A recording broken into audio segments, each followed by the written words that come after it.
Tengo algunos meses escuchando al hermano Sierra y no me canso de alabar al Señor por haberlo encontrado en este medio.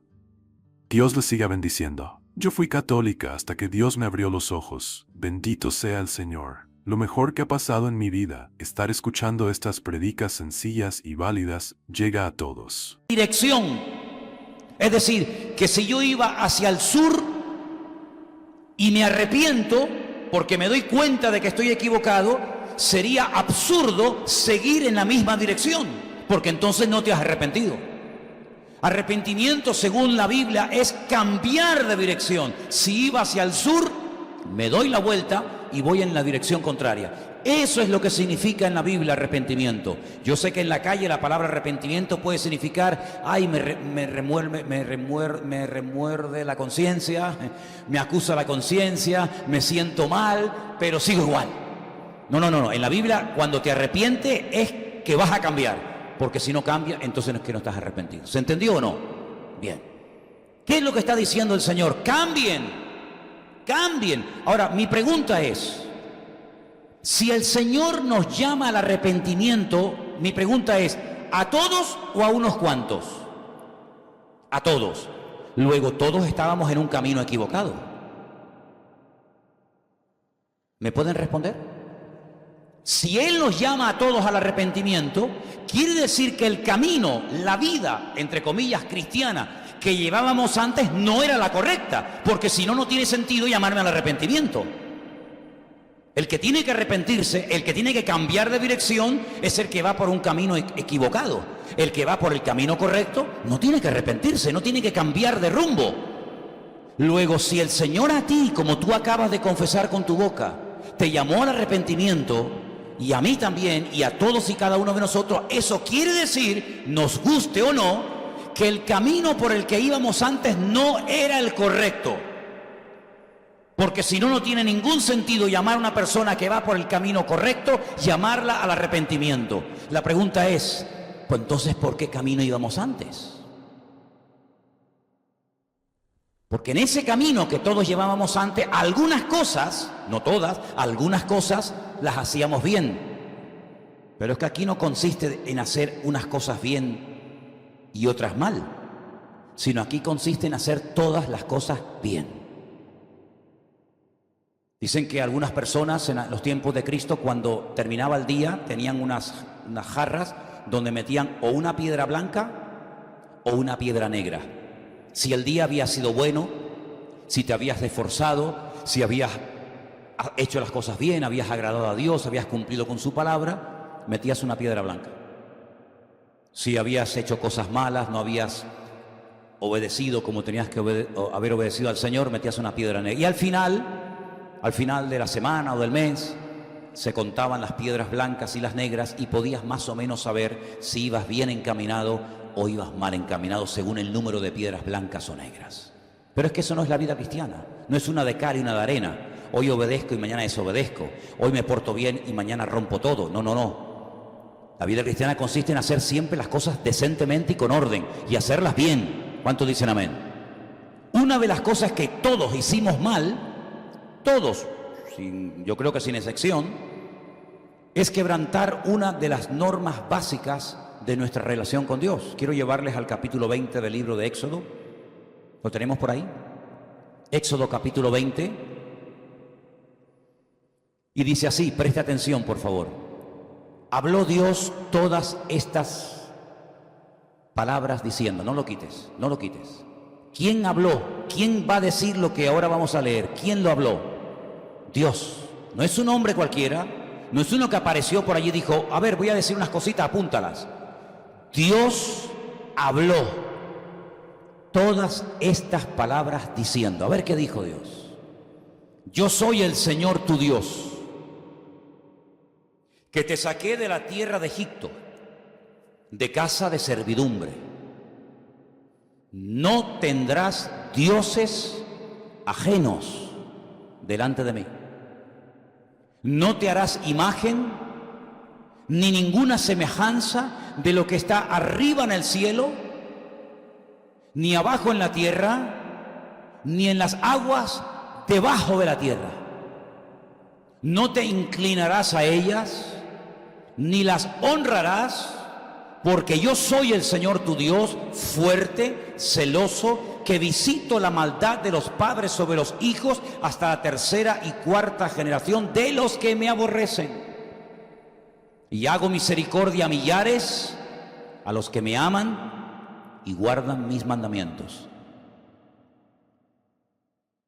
¿Cuántos de los que estáis aquí, antes de haber conocido el Evangelio, antes de haberse arrepentido, adorasteis o le disteis culto, honrasteis algún Dios, alguna imagen, algo que no fuera el verdadero Dios? ¿Hay alguien aquí que cayó en ese pecado?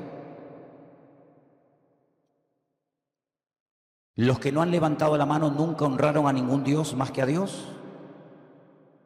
¿Pueden levantar la mano los que cayeron en el pecado de idolatría? Ok, seguramente habéis caído en otro. Solamente por haber adorado a lo que no es Dios, a lo prohibido por Dios, solamente por eso, ¿la paga del pecado cuál es? ¿Nunca llevaste una medalla de la Virgen colgada al cuello? ¿Nunca tuviste un crucifijo colgado en la pared de tu casa? ¿Nunca? No te creo. No eras un buen católico.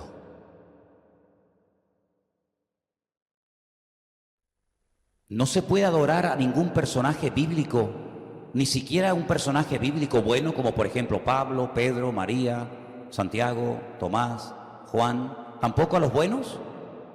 ¿No? ¿Por qué? Porque Dios dice que eso es idolatría. Si alguien que se congrega aquí lo sigue haciendo, usted está pecando.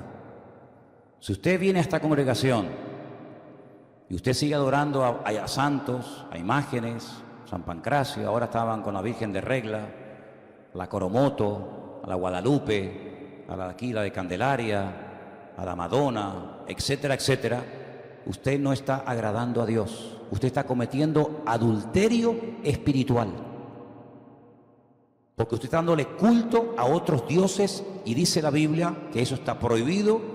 Y el Señor dice, al Señor tu Dios adorarás y a Él solo servirás. Cuando yo leí eso por primera vez, yo me asusté. Porque yo no había leído la Biblia en mi vida. La primera Biblia que leí en mi vida me la regalaron una vez que fui a una iglesia, un culto. Y cogí la Biblia y me fui a hablar con un buen hombre, un cura que me daba clases a mí de física y química en los salesianos, don Gilberto, y le dije, don Gilberto, ayer estuve en una iglesia evangélica y me regalaron una Biblia y leí esto, y le leí los 10 mandamientos. Yo me sabía y me sé los 10 mandamientos del catecismo, que no son estos, dicho sea de paso. El primer mandamiento del catecismo que dice, amarás a Dios sobre todas las cosas y a tu prójimo como a ti mismo. Pero es que eso no dice en Éxodo 20. Los 10 mandamientos no empiezan así. Se han cargado los 2 primeros, no están. Entonces, claro, cuando yo leo los 10 mandamientos, Éxodo 20, y no me coinciden con los 10 mandamientos que yo aprendí, me fui a hablar con el cura. Y le dije, don Gilberto, en la Biblia ayer leí que los 10 mandamientos son estos, y yo he aprendido que los 10 mandamientos, según el catecismo católico, son estos, y no me coinciden, algunos sí, pero hay otros que no me coinciden. Y mirando así para todas partes, me pone la mano por encima y me dice, si en algún momento de tu vida te encuentras en una encrucijada que no sabes qué hacer, obedecer a Dios o obedecer a los hombres, quédate siempre con la palabra de Dios. Y le tomé la palabra. No sé si fue casualidad, pero al poco tiempo don Gilberto desapareció. No sé si lo descuartizaron y se lo comieron, si lo mandaron a otro país, no lo sé, pero don Gilberto desapareció. Y comencé a leer la Biblia porque me di cuenta de que no solamente eso era diferente a lo que a mí me habían enseñado, sino que después un montón de cosas. Y comencé a descubrir un montón de cosas y me enamoré de la Biblia y la leía horas y horas y horas leyendo la Biblia, descubriendo verdades que son eternas, verdades que han estado ahí escritas por siglos, pero que a mí no me las habían enseñado. Y por eso caí en idolatría, por eso caí en otras cosas. ¿Por qué? Porque desconocía la verdad. Y la verdad nos hace libres, pero la mentira nos esclaviza y sinceramente hacemos cosas creyendo que están bien hechas y resulta que estamos cometiendo unos pecados terribles, porque estamos haciendo todo lo contrario a lo que Dios dice. Y aquí en lo que consiste la vida de un cristiano es en hacer lo que Dios dice y en cumplir con su voluntad todos los días de nuestra vida. Amén, hermanos. Y si yo veo algo en la palabra y yo lo practico diferente, ¿quién tiene que adaptarse? ¿Quién? ¿Dios a mí o yo a Dios? Yo al Señor, porque la palabra es soberana. Otra duda que me vino al momento, me hizo mucho bien lo que me dijo don Gilberto, pero después comencé a pensar, el diablo comenzó a meter ideas raras en mi cabeza y entonces llegué a la conclusión de que claro, ya lo entiendo, es que esta gente tienen otras Biblias.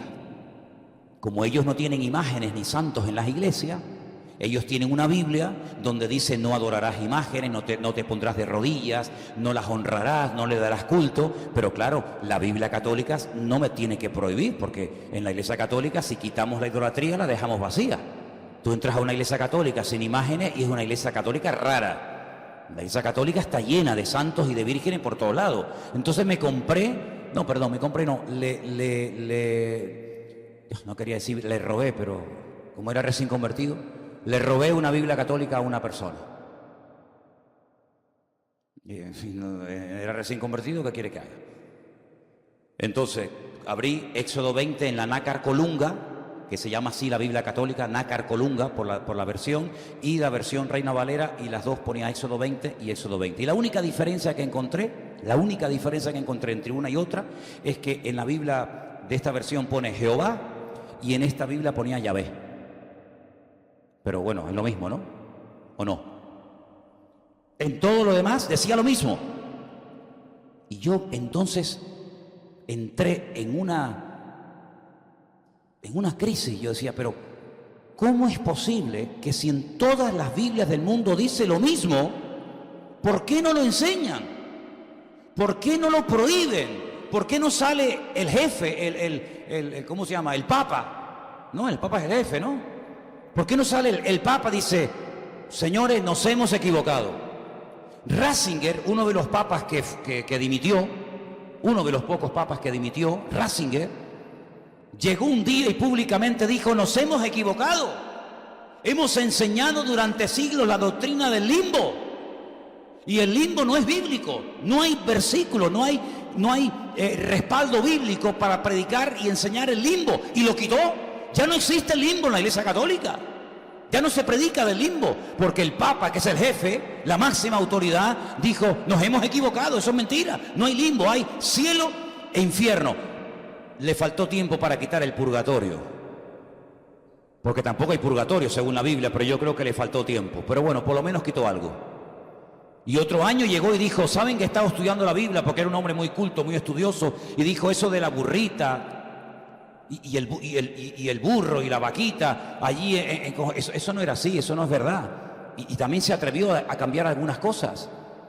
Pero cuando comenzamos a adentrarnos y a estudiar la palabra de Dios, nos damos cuenta de que el Evangelio, una de las cosas que hace, por eso hay mucha gente que no le gusta el Evangelio, es confrontar. Confrontar, es como un martillo que pum, pum, pum, golpea al ego, claro. Tú sabes lo que es tener una edad en la vida, haber creído y practicado toda la vida una serie de cosas y de repente decir, Dios mío, me he equivocado 40, 50 años de mi vida. He estado pecando contra Dios, creyendo que yo era bueno, creyendo que me iba al cielo. Resulta de que he estado haciendo cosas contrarias a tu palabra. No hay peor cosa en la vida que estar sinceramente equivocado. Eso es lo peor. Pues el Evangelio es eso, un llamado al arrepentimiento. Y todos tenemos que arrepentirnos de algo. Eso de que dicen yo soy bueno, eso es mentira. Basta que lo digas para que te des cuenta de que no eres tan bueno. Porque la Biblia dice que no hay bueno, no hay justo, ni uno. Ni uno es justo. Y por eso la gente se esfuerza en hacer y en hacer y en hacer cosas, creyendo que haciendo cosas van a comprar el favor y el perdón de Dios, y se equivocan. Separados de mí, nada podéis hacer, dice la palabra. El Evangelio son cambios internos y cambios externos. ¿A qué me refiero cuando digo esto? Vamos a ver, un cambio interno, cambiar mi filosofía de vida. Si yo antes me postraba ante una imagen y ahora no lo puedo hacer, tengo que cambiar internamente. Tengo que decir, me arrepiento, cambio. Hay cambios internos. Si antes odiaba, ahora no puedo seguir odiando. Si antes no perdonaba, ahora tengo que perdonar. Son muchos cambios internos, es una confrontación continua. Pero hay cambios externos también, ¿o no? Claro que también hay que cambiar por fuera. Imagínense, con todo mi respeto, una chica prostituta que ha ejercido la prostitución toda su vida. ¿Cómo visten las prostitutas, hermano? Pues hombre, visten de una forma muy provocativa. ¿Para qué? Para coger clientes, para tener clientes. Imagínense que se convierte a Cristo y que viene a los cultos con una minifalda que le llega hasta el sobaco. Hombre, en ese caso, pues esa mujer que ha ejercido la prostitución tendrá que plantearse que a partir de ahora tiene que venir a la iglesia de una forma más decorosa. Imagínense un travesti, un hombre que se ha vestido y se ha comportado como una mujer toda su vida. Tendrá que cambiar internamente, claro, como todos, pero ¿y externamente? Claro, también, lógico. Tendrá que vestirse, si es usted un hombre, como un hombre. Y si es mujer, pues tendrás que vestirte de mujer. Y tendrás que dejar de venir con tacones así de alto y ponerte zapatos de hombre. Tendrás que... Claro que hay cambios internos y cambios externos, por supuesto. Claro que sí, por supuesto que sí. Hay algunas cosas que no se pueden cambiar, como por ejemplo cuando hablábamos con Adrián y con otros hermanos, los tatuajes. Bueno, hay gente que se tatuó y se pintó demonios y se hizo barbaridad y ahora se convierten a Cristo. ¿Y ahora qué hago? ¿Me corto los brazos? Ahora, pues mira, testifica y decir, mira, de aquí me sacó el Señor, gloria a Dios, ¿no? Pero en lo que puedas cambiar, cambia. Por ejemplo, si antes en tu casa tenía una virgen de esta de 1,5 metros, pues habrá que quitarla. No importa, yo no la adoro, pero la tengo. Pues imagínate que fueras drogadicto y que consumieras heroína o cocaína. No, yo no la consumo, pero tengo ahí en el cajón 5 o 6 kilos de cocaína y 4 kilos de hachís. ¿Para qué? Eso al cubo de la basura, eso no vale para nada. O que practicaste la brujería, la santería, umbanda, candomblé, todas esas cosas. ¿Qué tienes que hacer? Tirar todos esos muñecos a la basura. ¿Por qué? Porque ya no le dan gloria a Dios. Es decir, que el evangelio a veces también conlleva cambios externos. Y por supuesto cambios internos, no te quepa la menor duda. Por supuesto que sí. Hay gente que tiene que cambiar la forma de hablar. Yo ahora, porque gracias a Dios en ese sentido he mejorado. Pero yo era de eso que, como dicen en Venezuela, grosería. Las groserías, y además me conocía las groserías de Venezuela. ¿Quiere que te diga una? No. Terrible, me conocía las de Venezuela porque cuando uno está aprendiendo un idioma, cuando empieza a hablar, parece que se aprende más rápido las palabrotas y las groserías que lo normal. Yo me sé palabrotas en hebreo. Y tú dices, ¿cómo puede ser eso? Porque las oyes en la calle, oye, ¿eso qué le dijo? Ya. Y se te queda, yo no sé por qué. O sea, hay momentos que tienes que cambiar tu forma de vestir, en otro caso tu forma de hablar, en otro caso... Muchas cosas. Porque el evangelio es confrontación, es cambio, es dejar el pecado. El evangelio no es hacerte la vida a veces más cómoda. Algunos dirán, ¿cómo? No. El evangelio a algunas personas les pica, les molesta, porque les saca de su vida cómoda. Hay personas que dicen, yo voy a la iglesia porque yo me siento tan bien en la iglesia. Yo estoy tan bien, los hermanos, la paz y el amor, aquí. Pero tú serías cristiana o cristiano en Afganistán, en Corea del Norte, en la China, en Irán, donde simplemente por el hecho de enterarse que eres cristiano te crucifican, te apalean, te apuñalan, te hacen de todo.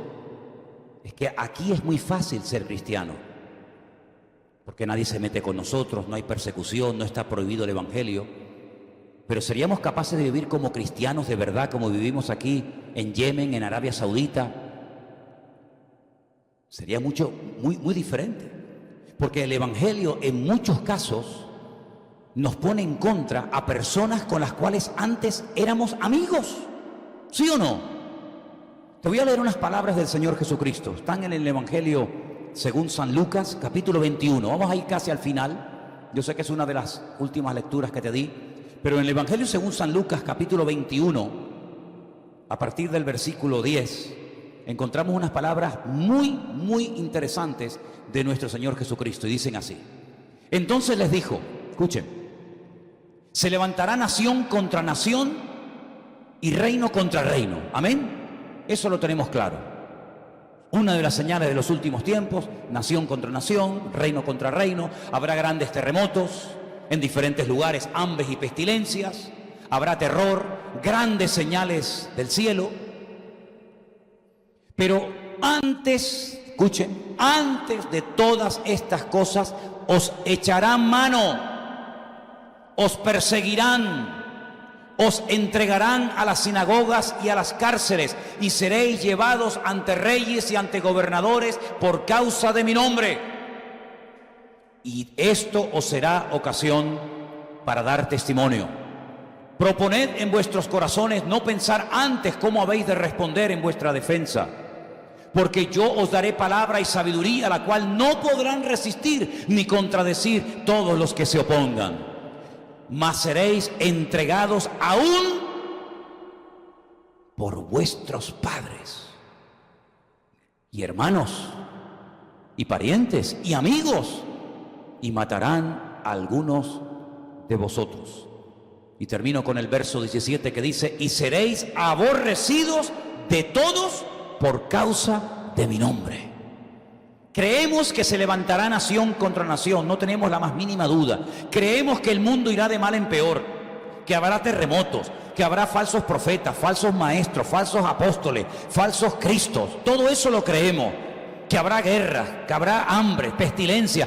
No hay ningún problema en eso. Pero cuando llegamos y leemos que va en el mismo mensaje: seréis aborrecidos, seréis perseguidos, e incluso en algunos casos tu propio padre, tu propio marido, tu propio hijo, tu propia esposa te entregarán, te traicionarán. Ahí como que nos ponemos en guardia y decimos: no, eso no puede ser. Es decir, una parte sí puede ser: las guerras, los terremotos, los huracanes, los tsunamis, eso sí puede ser. Pero cuando llegamos ya a lo personal, a lo que me afecta a mí, que mi marido se me ponga en contra, que mi familia me deje de hablar, que mi amigo me entregue, que mi esposa me traicione, ahí como que decimos: no, ahí no. Pero sí que va todo en el mismo paquete, hijo. O tú solamente coges lo que te interesa y lo que no te gusta lo dejas a un lado. Esto no es como cuando entramos a un sitio y vemos en las fotografías en la pared y decimos: no, con cebolla no me la ponga con cebolla. No, no, póngame una. Y tú vas escogiendo y picoteando la comida. El Evangelio no es escoger lo que te gusta, es escogerlo todo o nada. Y si no coges todo, tú no has entendido el Evangelio, tú no eres convertida, tú no eres convertido. Te gusta la iglesia, te gusta el pastor, te gusta el ambiente, te gustan los jóvenes, pero convertido es otra cosa. Convertido es estar dispuesto a morir por Cristo si hace falta. Claro, a nosotros no nos ha afectado eso, de momento. A nosotros no nos han afectado las persecuciones, ni las cárceles, ni las torturas, pero a millones de hermanos nuestros, sí. El que a ti no te haya tocado es porque a lo mejor el Señor no lo ha permitido, porque no aguantaríamos. Fíjate lo que te digo. A lo mejor el Señor no nos ha permitido ser perseguidos y maltratados y torturados por Él, porque a lo mejor le negaríamos. Vete tú a saber. Pero aquí estuvo hace poco el presidente o uno de los representantes, estaba Anderson ese día para recibirlo, del Ministerio Puertas Abiertas. Y creo que él ese día, me parece, que dio información acerca de países, de cómo están nuestros hermanos en Corea del Norte, de cómo están nuestros hermanos perseguidos en China, en Irán, en Pakistán, en Afganistán y en muchas naciones, donde tienen que ir a escondidas, de noche, a ocultas, a bautizarse en un río congelado, y pueden meterse en YouTube y ver imágenes de cómo tienen que ir de noche y con un pico y una pala romper un río helado y bautizarse a escondida mirando a todas partes, bautizar al hermano y salir corriendo para que no te pillen. Eso a nosotros no nos ha afectado, no lo hemos vivido en carne propia. Pero ese es el Evangelio. Este es el Evangelio que les ha tocado vivir a ellos. Y no son perseguidos porque son peor cristianos que nosotros. Yo creo que es todo lo contrario. ¿No les parece? Yo creo que es todo lo contrario. Yo creo que hay hermanos, y me parece lógico, que en la otra vida sean recompensados de una forma diferente a nosotros, porque son hermanos que a lo mejor con su vida han pagado hasta la muerte el ser cristianos. El año pasado comenzaron a llegarnos imágenes terribles que no se veían hace siglos en el mundo. Hace siglos no se veían gente crucificada, bueno, quemada viva. Y cuando estaban estos salvajes del ISIS matando gente, se veían imágenes tremendas. Tengo en mi retina la imagen de un niño de 13, 14 años que con alambre de púas lo amarraron a una cruz, a una especie de cruz, y lo crucificaron delante de su padre viendo cómo torturaban a su niño, y al niño le decían que negara a Cristo, y el niño decía que no, que él no negaba a Cristo. Y había uno que decía: mi mamá me dijo que cuando vinieran a matarnos, cuando vinieran a torturarnos y a cortarnos el cuello, cerráramos los ojos, porque cuando los abriéramos ya estaríamos en la presencia del Señor. Y vieron cantidad de niños, jovencitos, 13, 14, 15 años, que murieron así delante de sus padres y no claudicaron, no claudicaron. Y hay por ahí un vídeo espectacular de esa famosa canción que dice, yo sigo a Cristo, esa canción tan famosa. He decidido seguir a Cristo, he decidido seguir a Cristo. Y se ve cómo hay unos cristianos que están rodeados de unas multitudes tremendas y les dan unas palizas tremendas, con palos, con hierros, los están dando. Y de fondo se oye: he decidido seguir a Cristo, he decidido seguir a Cristo. No vuelvo atrás, no vuelvo atrás. Luego le meten fuego, les prenden fuego y ahí siguen. Y uno dice: ¿y si yo estuviera en ese lugar? ¿Aguantaría todo eso? Solamente Dios lo sabe. Pero no podemos divorciar, no podemos separar el Evangelio de esta realidad. Porque claro, aquí venimos y decimos: ay, qué bonito, qué tranquilidad la iglesia. Claro, porque te ha tocado nacer aquí o vivir aquí.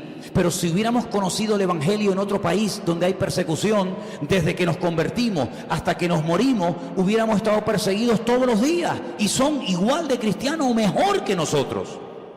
¿O es que no persiguieron a los cristianos durante siglos? ¿Cómo murieron los discípulos? Dígame cómo murieron los discípulos. En su cama, tranquilo, ¿verdad? Como el Quijote de la Mancha, que murió en la cama, tranquilo, allí, alrededor de sus amigos. ¿Cómo murieron? Torturados, quemados, apaleados, aserrados. Pero no ellos, sino miles y miles y miles de cristianos. Y es que también forma parte del Evangelio en algún momento determinado el sufrir por la causa del Evangelio. El apóstol Pablo decía: he acabado mi carrera, he peleado la buena batalla. Y él sabía que lo iban a decapitar y no salió corriendo, no pidió clemencia, sino dijo: adelante. Y cuando ustedes leen la carta a los hebreos, al final, después de hablar de un montón de personajes, dice que en algunos casos, si pagaban el rescate, les salvaban la vida y decían: no, yo no quiero que paguen el rescate, yo quiero morir torturado y muerto por Cristo para recibir mejor recompensa en la otra vida. Y cuando vemos esas películas donde sacaban a esas mujeres con niños en brazos a la arena del circo romano delante de la fiera, salían cantando, no salían quejándose, no salían huyendo, salían alabando a Dios y morían cantando, alabando al Señor. Y los 3 jóvenes que fueron lanzados a un horno de fuego, que milagrosamente el Señor los salvó del fuego, pero la idea era quemarlos vivos. Es decir, hermanos, el Evangelio, claro que es vida, claro que es paz, claro que es bendición. Pero una persona que se convierte, que nunca su familia se la ha puesto en contra, dudo mucho de que se haya verdaderamente convertido. Porque uno de los primeros efectos, una de las primeras cosas que al principio, ya después las cosas se suavizan y cambian, pero una de las primeras cosas que ocurren cuando hay una verdadera conversión es que los más cercanos a ti te critican, te cuestionan y te intentan hacer la vida imposible, llámese padre, llámese madre, llámese marido, llámese esposa, llámese quien sea. Si nunca se han reído de ti, si nunca te han tratado de humillar, yo dudo mucho de que tú te has convertido, sinceramente. Porque dice la palabra de Dios que es una de las primeras cosas que le va a ocurrir a una persona cuando cambia de vida y acepta a Cristo. La persecución, la crítica, la incomprensión, el sentirte más solo que la una. Todos los años, durante toda mi infancia en Venezuela, hasta los 10 años, todos los años en mi casa venía toda la familia a celebrar la fiesta de Navidad y el fin de año. Y en aquellos años, hermanos, que vivíamos a todo tren en Venezuela, aquellas fiestas eran de días y de días. La famosa orquesta Lavillo Caracas Boys venía a tocar a mi casa, donde nosotros vivíamos en Caracas. Y la mujer del Puma venía también, y gente de aquel mundo de la farándula. Y eran borracheras y bebida toda la noche, y días, y el pampero, y toda aquella vaina, toda aquella vida. ¿Qué les parece? Nos convertimos un año al Señor. Mi padre decidió no hacer ningún tipo de fiestas ni de historias en mi casa. No apareció nadie. Esa Navidad la recordaré toda mi vida. Ni mi abuelo, con el que yo me crié, apareció. Ni mi abuela, ni mis primos, ni mis tíos, ni mis tías. Nadie. Nadie. Y vivíamos juntos, más o menos en la misma zona. No apareció nadie. Y ese año estábamos los 4 en casa. Claro, no entendíamos mucho, pero es que ya no podíamos participar de las obras infructuosas de las tinieblas, como dice la Biblia. ¿No dice la Biblia eso? No participéis, pero escuchen el versículo, porque hace unos días hablaba con mi hermano Juan Ramón de Zaragoza y salía el versículo y es muy bueno, porque muchas veces uno de los grandes defectos que cometemos muchos cristianos es cortar, mutilar los versículos y decir una parte y nos olvidamos del todo. Y el versículo que voy a mencionar ahora dice: no participéis de las obras infructuosas de las tinieblas, es decir, de las cosas malas, no participe. Pero es que no termina ahí, sino dice, más bien, reprendedlas. Mira, este año, a partir de ahora, no voy a participar más de esto, ni de esto, ni de esto, ni de esto. Pero te voy a decir por qué no voy a participar de esto. No voy a participar de esto, y entonces doy una explicación bíblica, y doy una respuesta. Y reprendo y digo que eso no es correcto, y eso está mal, y eso es abominación delante de Dios. Y no es que sea un niño bueno que diga, bueno, yo para no ofender a mi sobrino que es transexual no le voy a decir nada, pobrecito. Voy a orar por él. Voy a orar por él. No participo de eso. No participo de los abortos, pero no me voy a quedar callado cuando me preguntan cuál es mi opinión sobre el aborto. No participo de la idolatría, pero yo voy a decir lo que tengo que decir contra la idolatría cuando vea pasar los muñecos por la calle, y lo voy a decir bien claro para que todo el mundo me oiga. Y no participo de cosas del mundo, del carnaval, por ejemplo, que es una fiesta terrible de paganismo y de lujuria y de promiscuidad sexual a todo tren. No solamente no participo, sino que voy a denunciar y voy a decir por qué una ciudad no levanta cabeza, y por qué a veces hay maldiciones, y por qué a veces hay consecuencias terribles en el mundo espiritual, por esto. No es que seamos cristianos pasivos, que nos callamos, entramos a la iglesia, salimos, nadie se ha enterado. No, lo vamos a decir a los 4 vientos. Y cuando veamos corrupción, y cuando veamos políticos aprobando o tratando de aprobar leyes injustas, leyes antibíblicas, no solamente no vamos a participar, no vamos a apoyarlas, sino que vamos a denunciarlas en el nombre del Señor, porque la iglesia y el cristiano está para abrir la boca y no para ser un cobarde y para ser un temeroso y decir, no digas nada, no sea que nos digan después algo y se metan con nosotros. La Biblia nos llama a no tener miedo. Yo no le tengo miedo a la policía. No tengo ningún miedo a la policía, ni a las leyes, ni a las denuncias, ni a los brujos. No tengo miedo a nadie. La Biblia dice que mayor es el que está en nosotros que el que viene contra nosotros. Si usted tiene miedo, dice la Biblia que el perfecto amor no se ha perfeccionado en usted, porque el perfecto amor echa fuera el temor. La Biblia dice que nuestra fe ha vencido al mundo. Y yo he estado en Cuba predicando y me han dicho, hay 2 de la vaina esa de allí que están controlando. Ten cuidado, digo, yo he hablado todo lo que tenía que hablar. Y después una del comité ese de los barrios, eso de, ¿cómo es? CDR o como se llame. En un pueblo donde fui a predicar, me invitó a comer a su casa, que ese día me puso comida. Yo creo que sacó todo para que me llevara una buena imagen. No tengo que tener miedo de nada. Cuando Jesús Herodes le dijo, oye, que quiero conocerte, ven para que hablemos y nos conozcamos, Jesús le dijo, díganle a esa zorra, díganle que no voy a ir, que estoy predicando, que los mudos hablan, que los paralíticos se levantan, que los ciegos ven. Díganle a la zorra esa que estoy ocupado, que no voy a ir a atenderlo. Chacho, pero ¿qué forma es esa? Y cuando Juan el Bautista estaba en la cárcel, que ya era, estar en la cárcel en los tiempos de Cristo tenía que ser terrible. Hemos visitado algunas mazmorras de la época de los romanos y, madre mía, eso sí que eran cárceles, amigos. Y estando en la cárcel, dice la Biblia que le llegaron a cortar la cabeza, pero uno dice, bueno, ¿y cuál fue el delito de Juan el Bautista? ¿Por ladrón? ¿Por asesino? No, porque le dijo al rey, la mujer con la que te estás acostando, se la robaste a tu hermano y eso no es bueno delante de Dios, eso es pecado delante del Señor. Y alguien le podría haber dicho, ¿y a ti qué te importa? Cállate la boca. ¿Tú no te das cuenta que Herodes es un perro que es capaz de lanzar perros hambrientos y devorarse niños mientras él es capaz de estar comiendo? ¿Sabéis que Herodes era así? Herodes decía, bueno, a ver, entreténgame que estoy aburrido, sácame a los perros hambrientos y póngame aquí unas cuantas personas que se los coman y yo mientras tanto voy a ir comiendo como la televisión. ¿Para qué te le dices tú que la mujer que no tiene o que tiene no es la de él, sino es la de su hermano? ¿Y le cortaron la cabeza? No por bocón, sino por profeta. Porque los profetas y los hijos de Dios no tienen que tenerle miedo a nada ni a nadie. Cuando tú tienes claro lo que es el Evangelio, y que el Evangelio lo primero que te hace es perdonarte todos tus pecados cuando aceptas a Cristo, convertirte en hijo de Dios. Algunos dicen por ahí que todos somos hijos de Dios. ¿Habéis oído esa frase? Todos somos hijos de Dios. Y entonces, ¿cómo va a mandar hijos de Él al infierno? Porque una pregunta, ¿creemos todavía en el infierno los cristianos? Porque hay iglesias que ya no predican del infierno, ya lo quitaron. Porque asusta, el infierno. Nosotros creemos en el infierno porque la Biblia habla de que hay un cielo y hay un infierno. Y si todos son hijos de Dios, ¿cómo va a mandar Dios a sus hijos al infierno? Bueno, es que la Biblia no dice que todos somos hijos de Dios. Eso no dice la Biblia. La Biblia lo que dice es esto. Juan 1:11. A los suyos vino y los suyos no lo recibieron.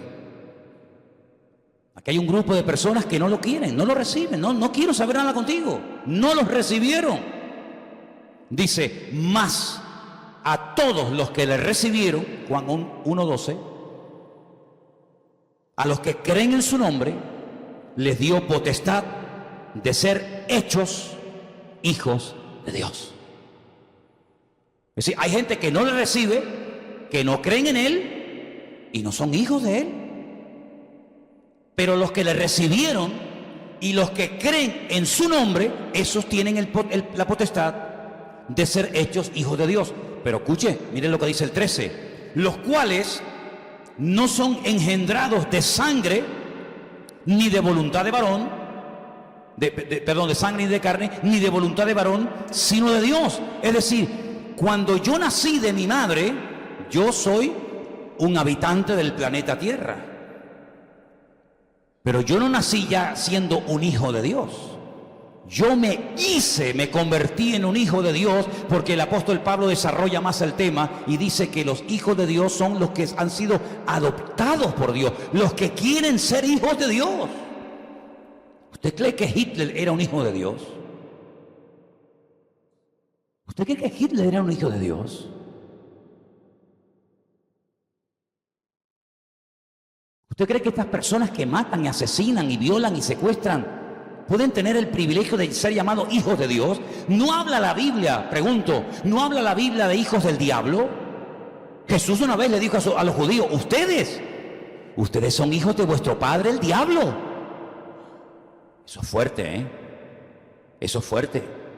Decirle a un judío, practicante, fariseo, religioso, hace 2000 años, ustedes no son hijos de Abraham, porque si ustedes fueran hijos o descendientes de Abraham, creeríais en mí, porque Abraham me vio a mí y se alegró y festejó mi día. Ustedes no son hijos de Abraham, ustedes son hijos de vuestro padre, el diablo.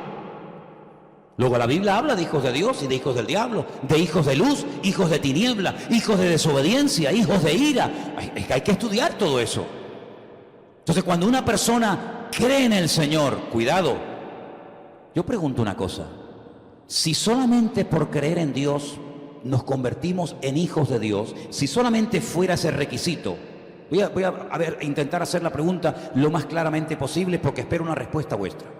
Si el requisito para ser hijo de Dios es única y exclusivamente creer en Dios, el diablo tenía que ser hijo de Dios.